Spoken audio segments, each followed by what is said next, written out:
Good morning, listeners. This is Linda from News in Bed with the headlines that you need to know before getting out of bed. Today is Wednesday, September 16th, 2015. Here are the top stories.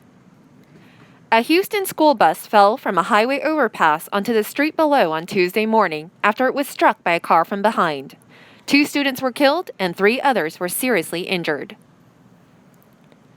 A Houston woman has survived a vicious attack by a man armed with a butcher knife. Mrs. Mai Tran had just dropped off her son at school on September 2nd when an armed man jumped into her car as she pulled into the driveway of her Southwest Houston home.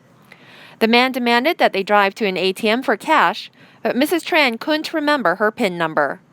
Mrs. Tran was then forced to drive back to her home and subjected to a vicious hour-long attack. The attacker tied the victim's hands with a pair of pajama pants and ransacked her home, stealing everything inside. Before leaving, the attacker grabbed a butcher knife, slashed Mrs. Tran's throat, and left her bleeding and unconscious on the floor. Amazingly, Mrs. Tran eventually woke up and was able to call the police. When police arrived, the married mother of 2 wrote a message in her own blood on the floor, wanting police to relay a message to her family in case she did not make it. I love my husband, I love my son, I don't want to die. Thankfully, Mrs. Tran survived, and after 9 days in the hospital and surgery to repair her airway, she has been released last Friday. Mrs. Tran is happy to be recovering at home.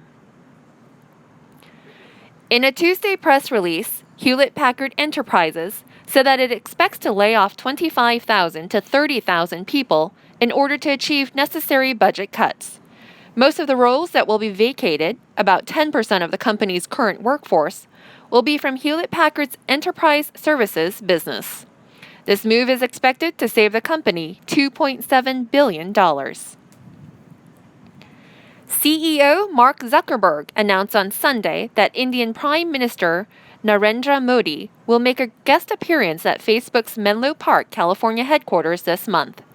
The Prime Minister will attend a town hall Q&A session where he will answer questions from Facebook users.